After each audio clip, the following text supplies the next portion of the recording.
Good evening, everybody. My name is Ryan Ben-Amots. I am Director of the Arts at Colorado College, and it is really wonderful to see you all tonight. On behalf of the Music Department and the Arts at CC, thank you for being here for the Butterfly Effect. We're fortunate at Colorado College to have an innovative and collaborative group of faculty, staff, and students. Together, we have a deep commitment to the ways that we can better understand the world around us through the lens of the arts. The arts bring us all together through our shared humanity, our creativity. They honor diverging and converging perspectives.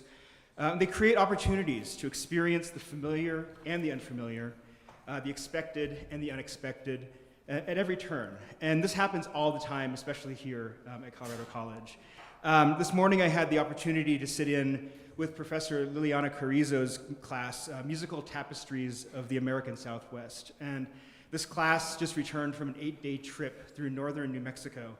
And for 2 hours, I got to listen to this really captivating group of students talk about what Professor Carrizo described as the magical moments of the experience. And there's two themes that emerged from that, the importance of being present and the notion of interconnectedness. And for me, that's the butterfly effect in a nutshell. It's the power and beauty of our interconnectedness and of being present. I may be wrong about that because, like most people my age, everything I know about chaos theory, I learned from Jurassic Park. So by means of introducing the instigator of tonight's program, I would like to observe that the incredible liberal arts assemblage that will soon be before us on the stage has also been subject to the winds of change. It's something different than we originally envisioned, but it's even more wonderful as a result. So please join me in welcoming to the stage the proverbial butterfly at the center of all of this, the chair of the CC Music Department and composer extraordinaire, Ofer Ben-Amots.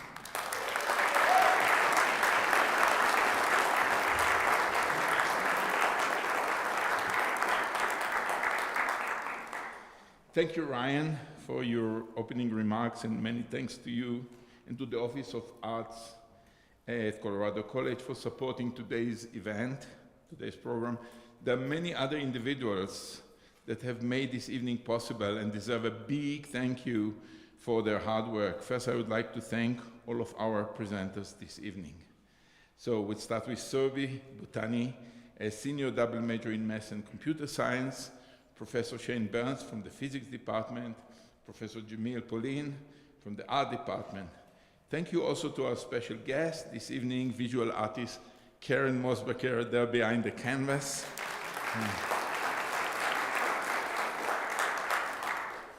Poet and documentary filmmaker Ofer Ben-Amots. And in absentia, currently watching us from Brazil, Sage Bear, a writer who contributed a short fiction story to our event. Special thanks to my colleague and co-chair of the music department, pianist Susan Grace. I don't see Susan.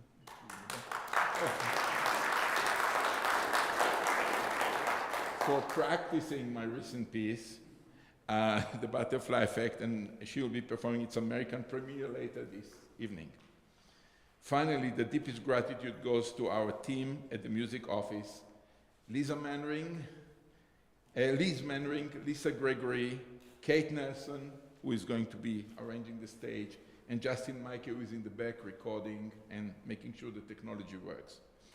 They all helped in coordinating and putting this event together. Thank you all so very much. This large-scale cross-disciplinary collaborative event started about 2.5 years ago in October 2019, just a few months before the start of the COVID-19 pandemic. The music department hosted the young Spanish-Catalan pianist and mathematician Laura Farrer Rosada. Laura gave a concert lecture here in Packard Hall, in this very same hall, where she spoke about music and mathematics. She performed a series of pieces, showed some slides, and explained how mathematical procedures within musical contexts can help in memorizing post-tonal music. There were two obvious groups in the audience. Students and faculty of the math department were sitting here, and on the other side there were the Department of Music, student and faculty too. So we were kind of divided. When Laura Farah-Rosada spoke about music, everyone on this side of the hall seemed very happy and nodded with their heads in agreement and understanding. When she started talking about mathematics, however, the math department on the other side of the hall suddenly woke up and got very interested, while we musicians got completely lost and started looking either on the floor or to the ceiling. So that was the experience. However, at the end of her visit, Laura asked me to compose for her a solo piano work that is based on mathematical concept of my choice. And we agreed that I will be using the Fibonacci series as the basis for my composition. The subject of the butterfly effect, which is connected to the Fibonacci series, can be inspiring in many ways, but in the summer of 2020, we all had just one thing on our mind, and that was the COVID global pandemic. When it occurred to me that the pandemic works along the same concept as the butterfly effect, I already knew how I was going to structure my new composition. In the summer of 2020, I completed the butterfly effect, and shortly thereafter the work was published by my dear friend and publisher Phil Erklen and his CC Music Publishing Company. Wait, Phil is here, yeah. The way from there to the collaborative event has been very short. In my quest to present the music in live performance, I asked colleagues to join me and present what they associate with the butterfly effect, either artistically or scientifically. The result of this exploration is what we are going to experience this evening. I would like to invite, here she's already on stage, Karen Mosbacher, the visual artist. My new friend, visual artist, Karen Mosbacher, will describe her part in the collaboration.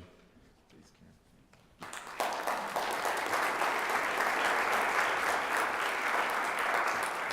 Thank you.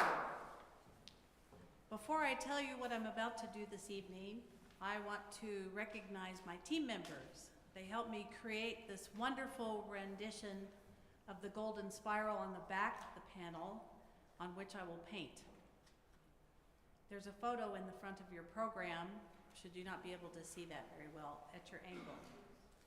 Many thanks to Cass Mullane, you'll raise your hand, and Albie Johnson for the last 5 months of working out this prototype. It was a lot of fun and a lot of sweat.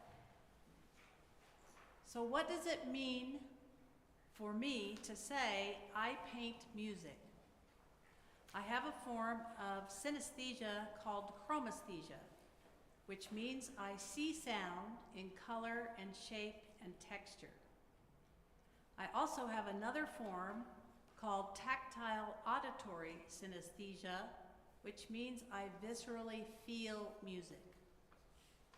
Tonight, I will paint my sense of the golden spiral, the Fibonacci sequence, and the butterfly effect, and chaos theory from the stimuli of all the presentations, the story, the poetry, and most certainly the beautiful music.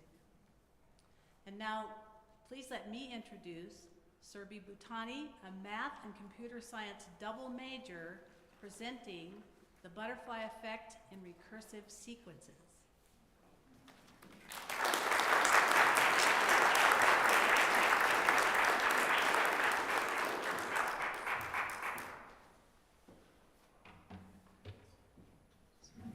I'm just going to take a moment to set up.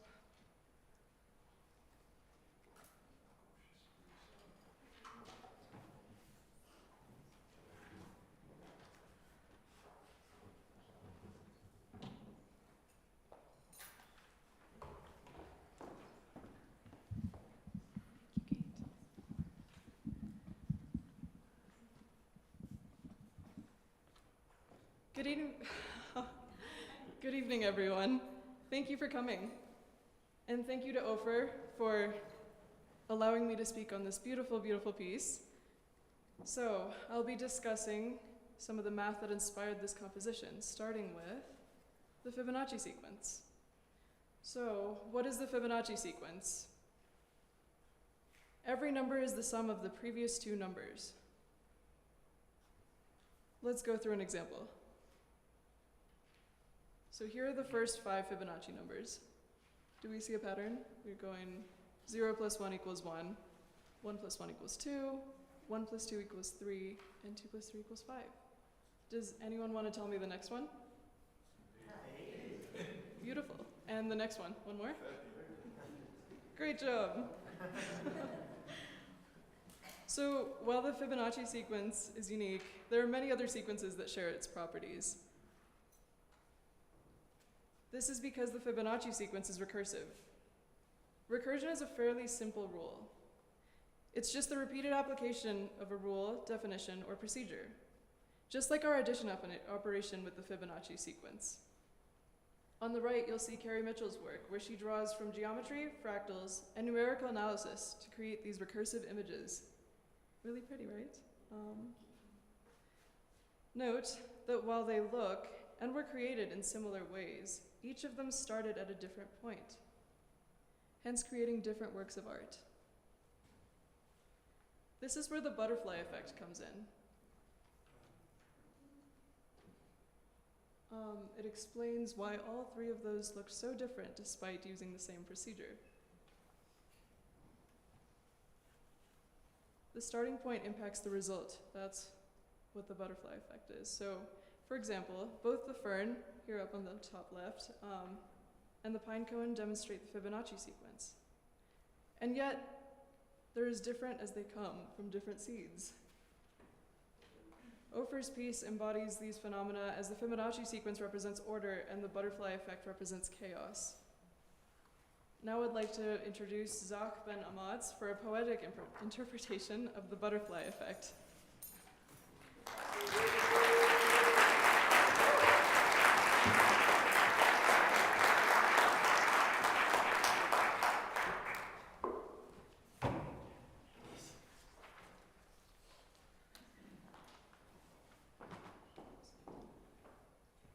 All right, so hi everyone. Up there you see something that's in your program as well. I want to give a little context for this. I'll be reading a poem, and the idea for the poem actually, it's a family affair. It originated with, my dad had the idea for writing this poem, but my brother, I'd been thinking about the butterfly effect and thinking about chaos theory and thinking about a lot of the ideas that Survi just talked about. And I was struggling to understand it, and I wasn't sure if I could explain it to myself. Without going too much into it, I was spending like a few days dedicated to thinking about the butterfly effect. And like late at night, like in the middle of the night, I was like, I'm just gonna write it down as an essay and see if I can write down my thoughts on the butterfly effect, which is what you see. Now, I am not a mathematician or a physicist, so this is not what it is. It's my understanding basically from Wikipedia. But I wrote this essay, and I think I have it on good authority that it's at least informative, and that you might enjoy it. But then I went through the essay, and I took a random die with different numbers on them, different number of sides, and I rolled the die, and I would just go word to word based on the number that I'd rolled, and take out all the words in between. So the lecture goes into the important aspects, Jurassic Park, all kinds of other things, Ashton Kutcher, but the poem is just pulled randomly from the roll of the dice, and then I sort of finessed it a little bit to make it work, but really very little. It worked out magically. So, I guess you'll decide that. So here's the poem Chaos.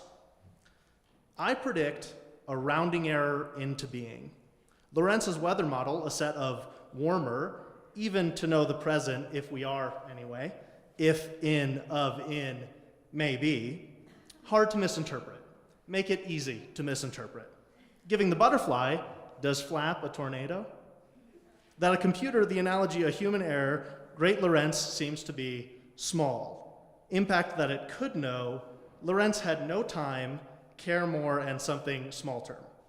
Even two factors confirm, predict faith term models. Speech, in a way, butterfly itself effect. One error, the though humble, it's been any study forever. The Ashton Kutcher reference culture. They be and deal in, sure, why not? Time travel fiction has any change equals chaos. Turn, reframe predictions. Facts that are accelerating, shooting time for global economics.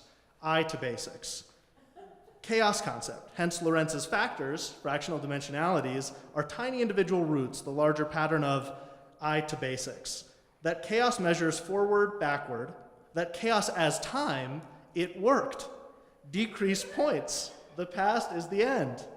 Chaos would be linear. I to basics. We too buy it. The events, Chernobyl not by off half a million years, to set my alarm, to cause an effect.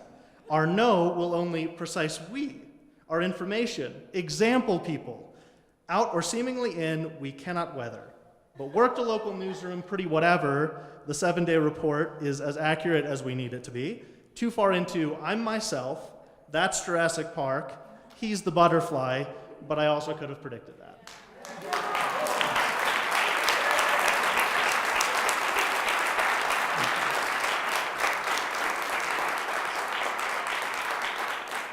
I hope you all enjoy that as much as my mom did. So next up is going to be Sage Bear, who's a writer who's currently in Brazil on a Fulbright. And she wrote a short story, and the full text of the short story is actually in your program. She's going to read a segment of it, and I hope that you finish the story. I'm sure that you'll want to. The end is really kind of a delight and kind of plays on the idea of the butterfly effect. So yeah, we'll get that up here.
Unsure whether to persist with her slow but assured Spanish when she knew the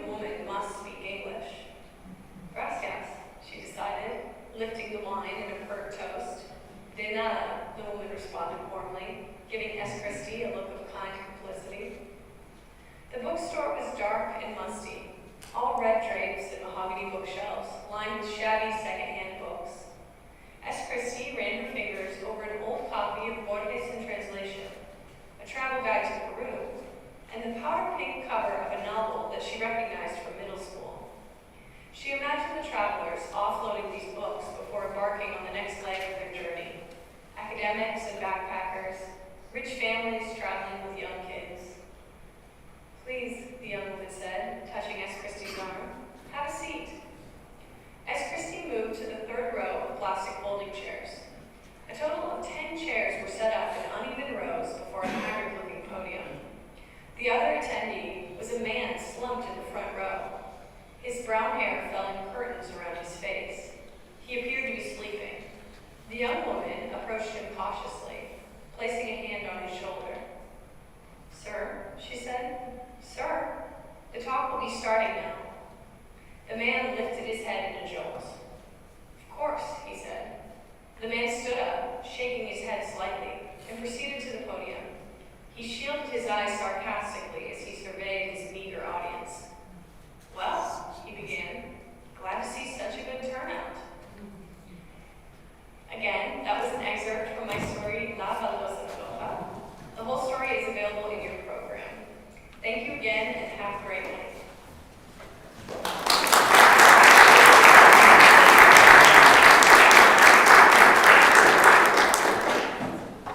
Definitely finish it. It's a really exciting story, and the action starts like right there. And it's a super funny ending. So thanks to Sage from Brazil. Next up we have Dr. Shane Burns, Nobel Prize winner and professor of physics here at Colorado College, to explain what this really is.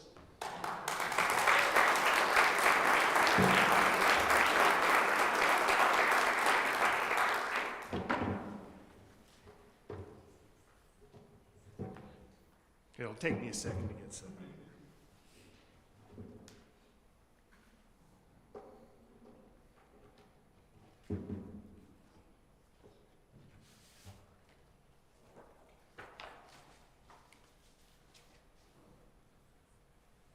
So let me start this very interesting presentation. There it is. There's the beginning. That's just so you don't get distracted by the nice graphics later.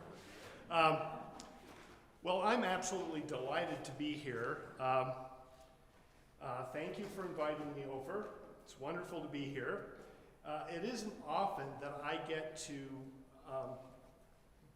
explore kind of a really beautiful concept in physics, like the butterfly effect, with physicists, mathematicians, artists, musicians. It's a rare opportunity. However, it shouldn't be that rare. It's the very exploration of those kind of natural phenomena that end up inspiring us. It ends up inspiring both scientists and artists. So I always love this quote from Einstein. The most beautiful thing we can experience is the mysterious. It is the source of all true art and science. And this coming together of several different disciplines, I think, is really inspiring. So it's wonderful. We need to do this more often.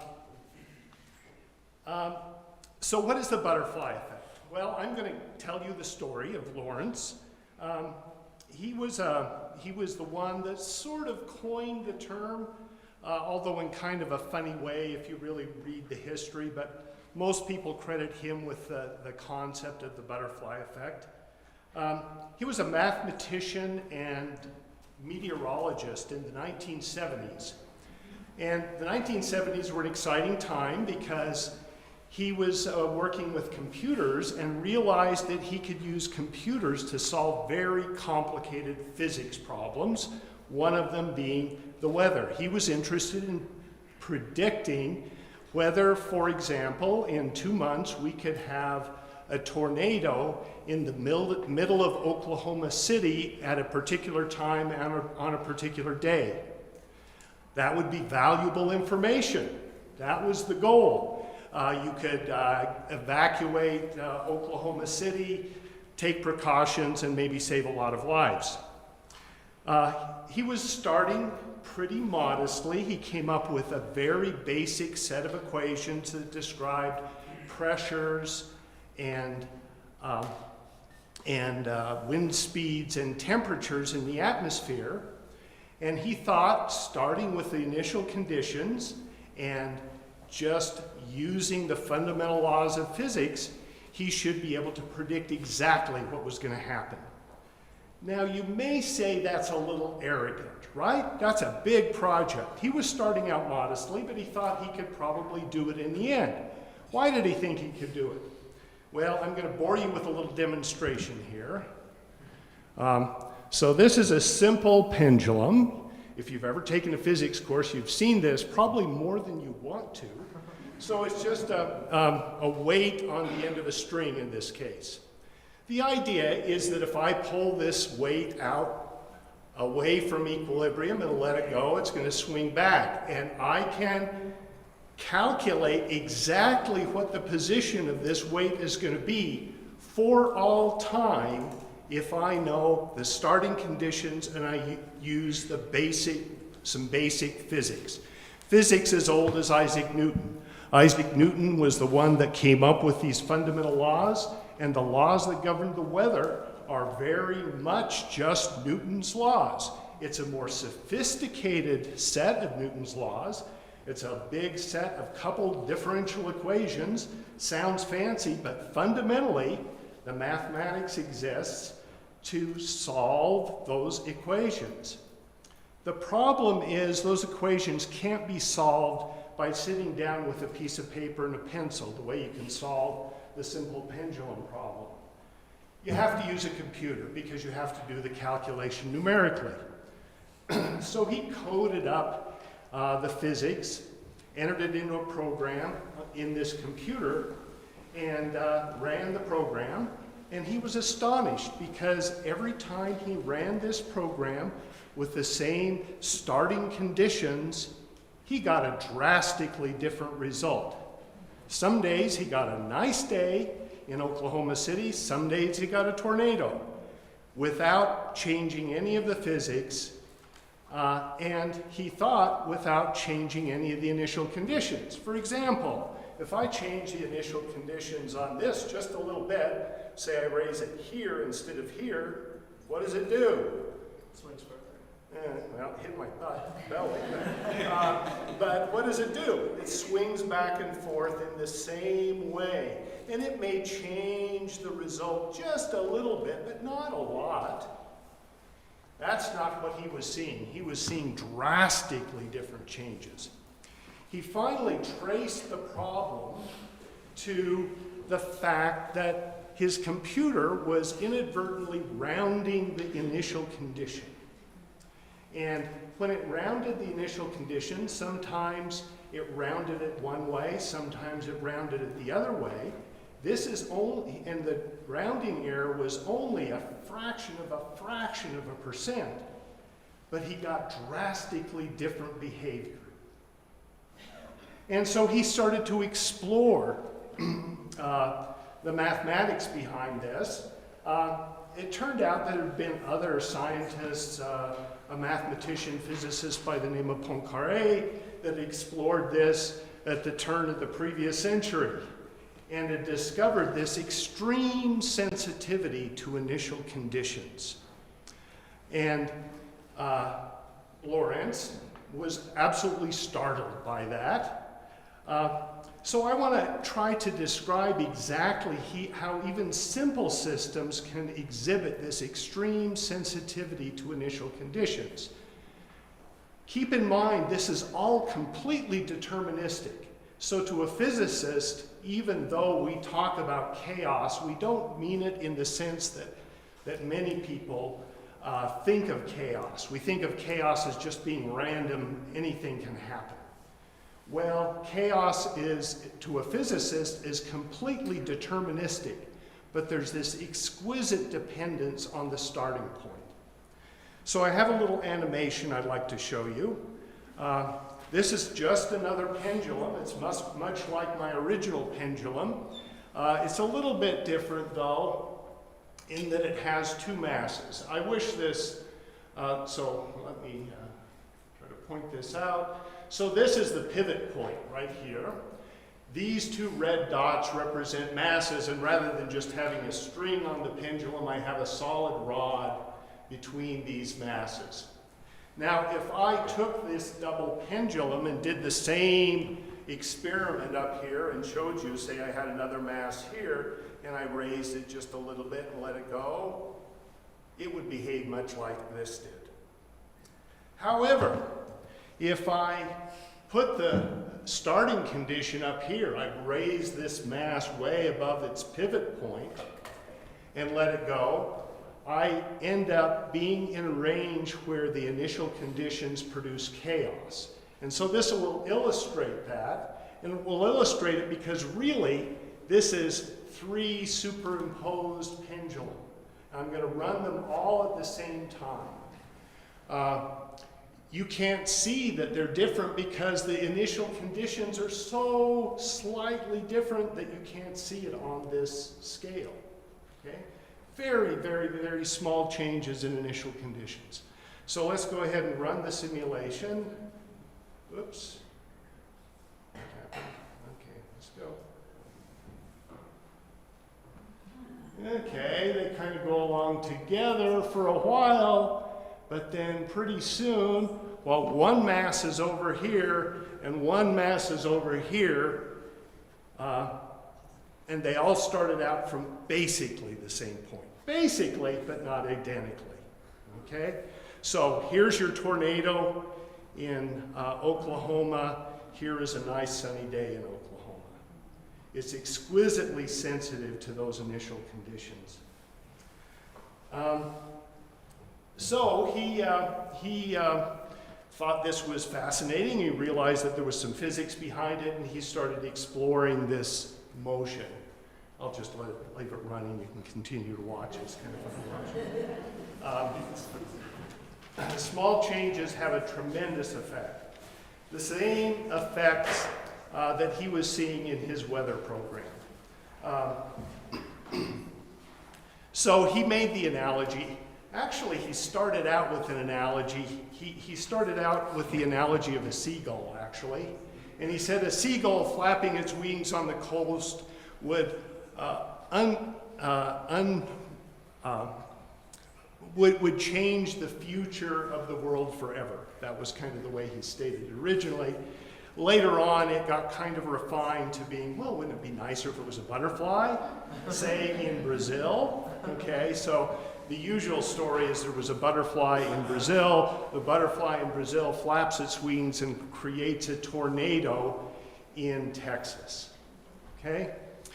Now, it isn't as if the butterfly produced the energy that produced this tornado. No, that butterfly's flapping its wings just changed the initial conditions just enough for a completely different result to occur. So that's chaos from a physicist's standpoint. I think there's some life lessons in this, though. First of all, chaos is not randomness, okay? There is randomness in the world. Quantum mechanics says there's true randomness in the world. This is not it, okay? Chaos is purely deterministic to a physicist, but it's exquisitely sensitive to initial conditions. Also, all is not hopeless for weather forecasting, right? But it means we need to think about weather forecasting in a different way. Certainly weather forecasts have gotten better since 1970, right? We're able to forecast the weather better. But if you listen to a weather forecast, they say there's going to be a tornado tomorrow in Houston at this address. No, they say there's a 30% chance that there might be a tornado in somewhere in the vicinity, okay? Why? Because of this exquisite sensitivity to initial conditions. Even though we have weather stations all over the country, all over the world, that measure very precisely the initial conditions, they don't measure it precisely enough. What it maybe also means is we have to look at things a little bit differently. Newton very much looked at mechanics as, okay, I'm going to give a starting position and I'm going to watch what happens as time goes on. And I can predict from my equations exactly what's going to happen. Maybe we have to think about it a little bit differently. Maybe we have to think about what are the range of possible initial conditions and what initial conditions, what starting points are going to cause chaos and what aren't. So I wanted to leave you with a pretty picture. So this is a map of actually the starting conditions for those two pendulums, showing the region where the motion is pretty much nice and periodic. That's the kind of white region in there. And then the colored regions, which is actually quite beautiful, the colored regions represent different degrees of chaos. So we can now explore our systems by looking at diagrams like this rather than just trying to predict the future. The final life lesson I'll let you leave you with is that small things do matter, right? So even a small thing that you do today can have huge consequences in the future. So that's about all I have right now. It's my pleasure now to welcome to the stage Jamil Pollan. He's an assistant professor of art here at Colorado College, and he's going to tell us about order and chaos in a very unique way.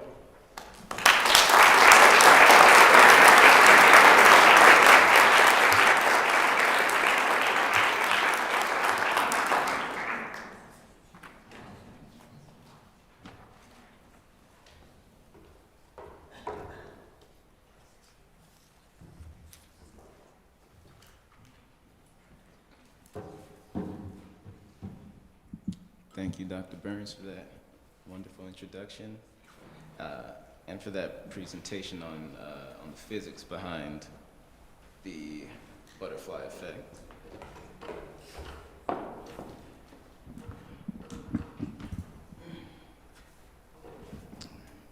Thank you, Kate. Y'all able to hear me better? Yeah. Thank you. All right. I really appreciate the way that Dr. Burns left us off and transitioned into my portion, because my work is all about the interconnectedness of us and how interdependent we are on each other as individuals within families, and as people within nations and societies.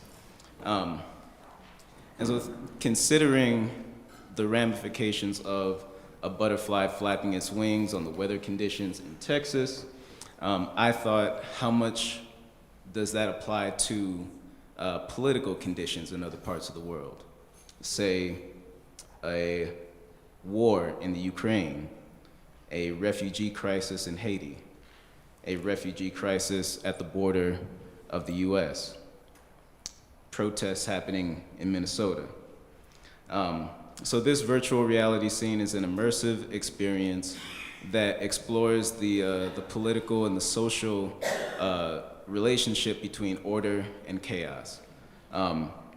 Each of these scenes, to me, connotes some sense of trying to impose order and instead engendering chaos, or looking at something and describing it as chaotic, when there could be very rational, ordered, measured political actions occurring.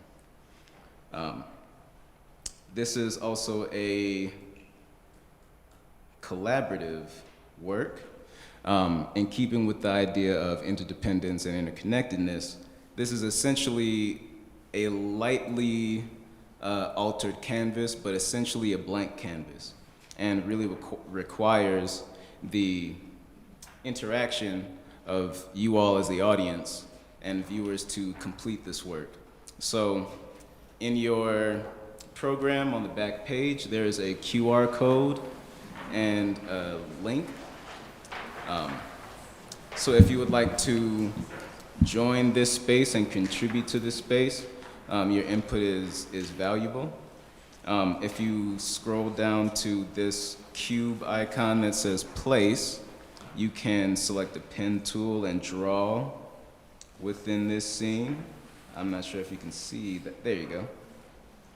You can add extra information to the scene if you'd like. So you can pick several different items and construct the scene to your liking. You can also place GIFs, take pictures, change your avatar or your digital body. So I'd invite everyone everyone who feels comfortable and led to contribute to the work. This work also has an audio component, so I will activate that portion now.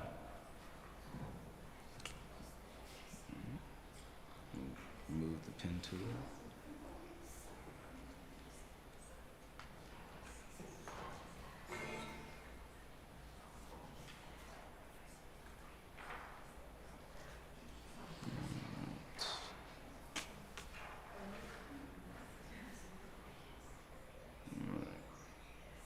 Let me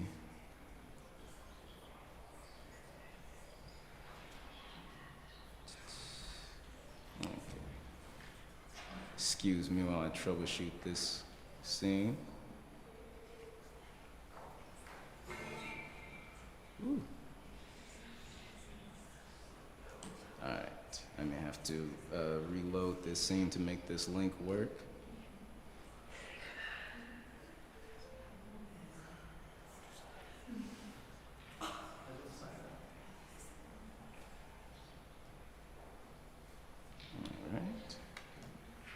There we go. All right. This room can also accommodate up to 24 simultaneous users, so it is also a social experience as well.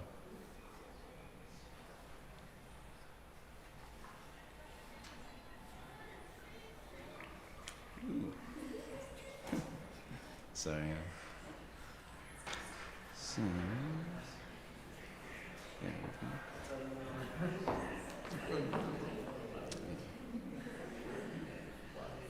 Oh, there we go. All right, thank you.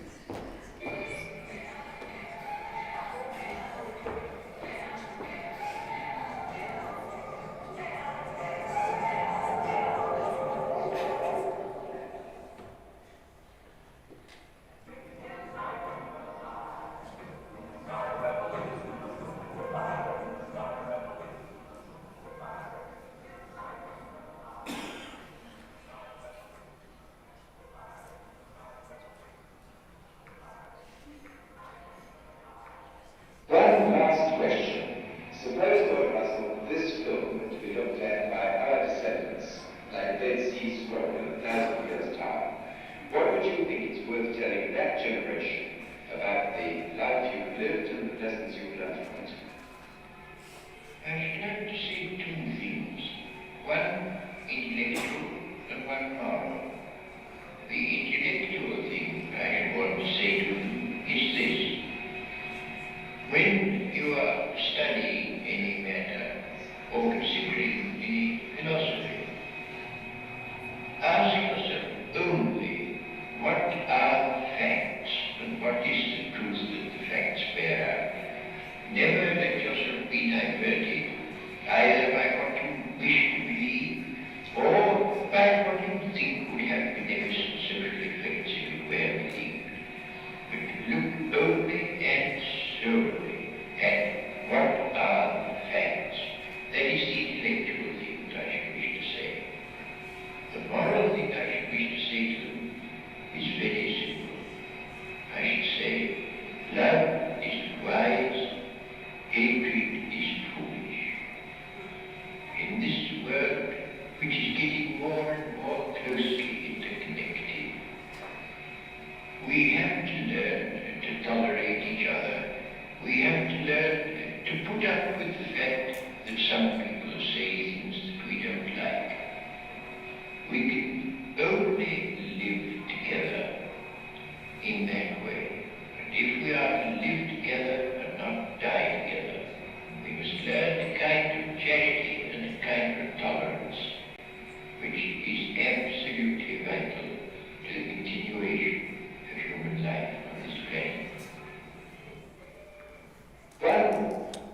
with some parting words of wisdom from Bertrand Russell, very notable mathematician and political dissident. So thank you all for listening to my section, and now I'd like to invite Ms. Susan Grace to perform Ofer Ben-Amots' piece of The Butterfly Effect. Thank you.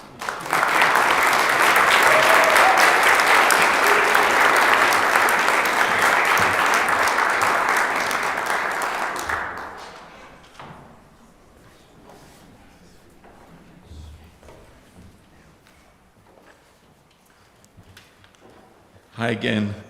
Such an exciting, such a varied butterfly effect of presentations.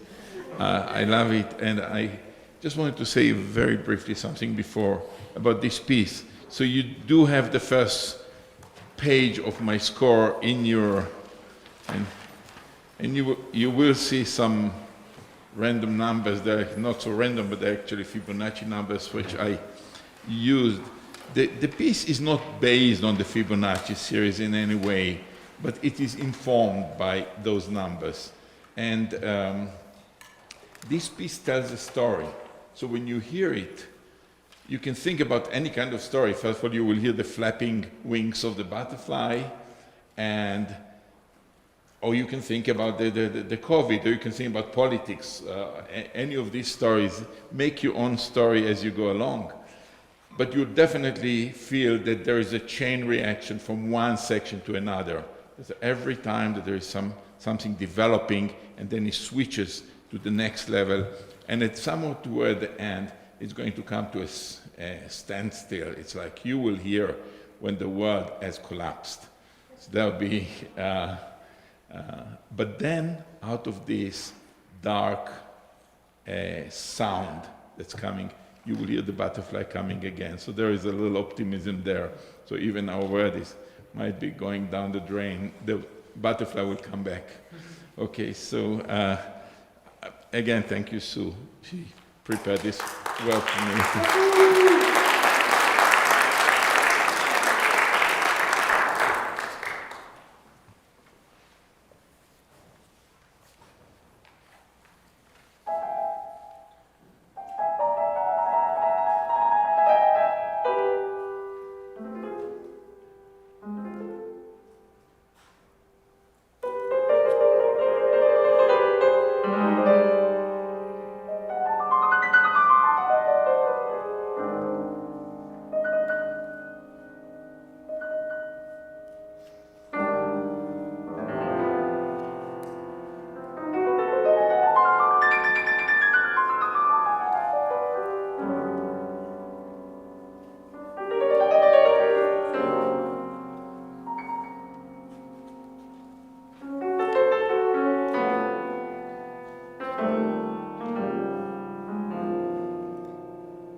If anyone has questions about the butterfly effect or any of the presentations, now is the time to ask. So otherwise we can all interact with the audience.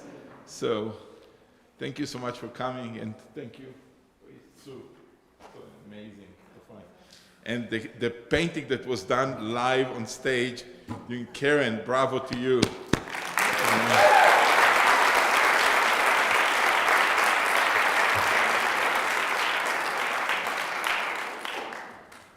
So there's a test on the Fibonacci signal. It's a correct one. Thank you so much. Question, yeah. I have a question for the physics prof, and I'm sorry, I don't recall your name. Shane Burns. Shane Burns. Thank you so much. Your explanations were so clear. My question Thank you. has to do with, is there a relationship between what you described and the fact that we are all different from each other? Does that explain why we are so different? And if that's the case, how is it that we still resemble each other? Boy, good question. I'm not sure a physics professor has a good answer for that. But yeah, I think that variations, very small changes in the starting point can have dramatically different effects. Yeah, so I suppose that explains part of why we're different, why part of maybe why identical twins are, they can tell each other apart, and their parents usually can as well. There's enough differences, even though they started essentially the same. So I suppose. The other interesting thing that I almost wanted to talk about, but I could go on for days about this, but some have suggested that a marriage of quantum mechanics and chaos theory could help explain why we have free will. Because Newton's laws are completely deterministic, right? If you believe Newton, we have no choice in our lives.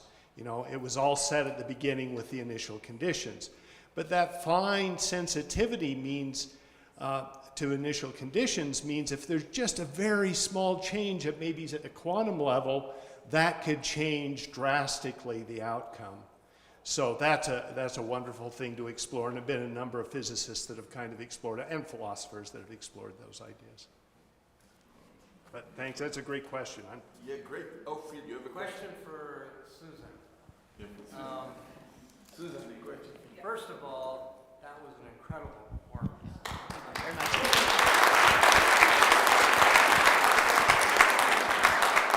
I'm lucky because I have such wonderful music to play. So. I'm very familiar with that piece. Now, how would you rate the difficulty of that piece? Pretty easy, just a day, you know, just going through it? No, this was one of the more harder works of Ofer's. So I complained to him a lot. That was wonderful. Thank you very much.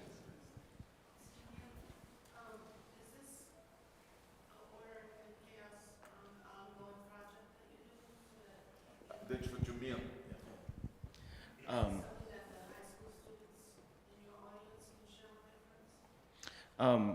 I wasn't planning for it to be an ongoing series, but it's on the web now and it's open basically until I close it. So if students want to contribute more to it, or if they want to just contact me and learn some ways that they can build their own environments like that, I'd be happy to be in touch with them. Thank you. Yeah, I have a question for Karen. Just wondering if you could talk a little bit about, like, if you recall when you first started experiencing synesthesia, and then like how that sort of progressed over your lifetime and impacted your art. The first time I found out about it was not too long ago of what it was. I've had it my whole life. My father was a concert pianist, and I used to lay underneath his piano and wave my arms around, and my mother thought something was wrong with me. But I don't look at this as a detriment at all. I look as a gift. It's wonderful. Can be overwhelming at times. And only in the last, I say, 10 to 15 years, I've been painting music. I have painted the landscapes and the horses and the flowers and all that. And I love doing that because there's also those other sensory input then. When I discovered what this was, I did some research on whether or not I could actually paint classical music. And then I tried jazz, and I've tried a garbage band, is what they called it.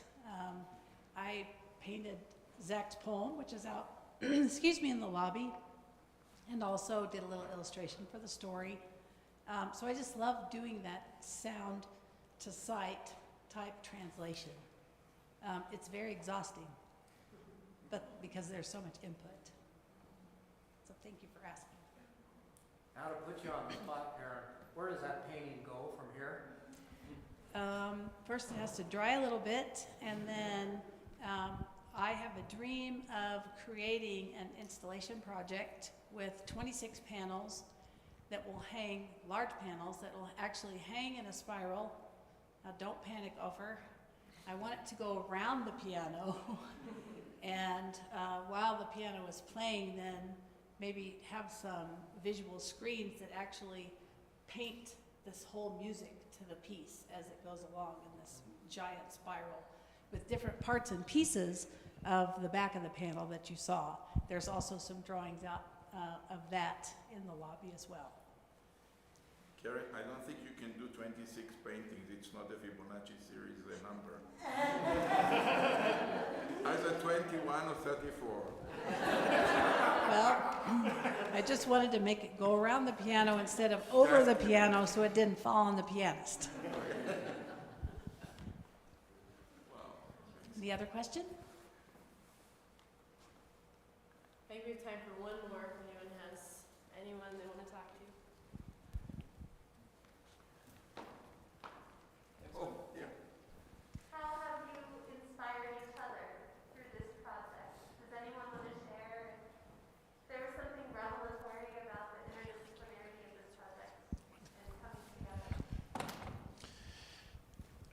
You know, when I approached my colleagues and my friends to participate, I just told them about what the project is about, and I didn't want to impose on them any kind of thinking or, you know, you have to do this, or you to tell Ken, you know, this is my piece and this is structured, so please do this. I said anybody should take their own approach to what the butterfly effect is, and what you get is so many varied approaches to this thing that makes it so interesting. So these are it's all about the same concept, but they're so different, and that's what we call creativity. You think about the same concept, but everybody brings in something else, and that would bring the beauty of arts and science together. And I agree with Shane that we need to do a little bit more of this collaboration, and so it's a good question. So,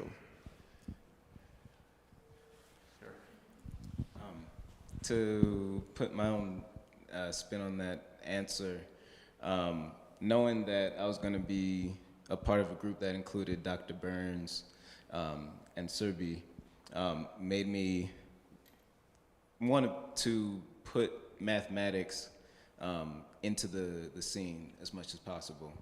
So including Bertrand Russell, who's, you know, one of my personal heroes, but also a very famous mathematician, was a nod to that relationship between the butterfly effect and mathematics.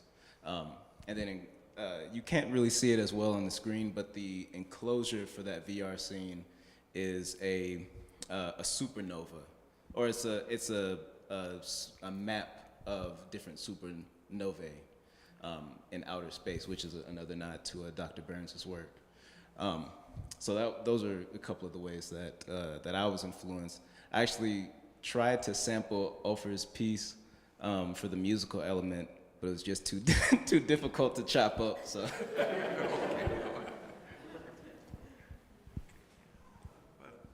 Thanks so much.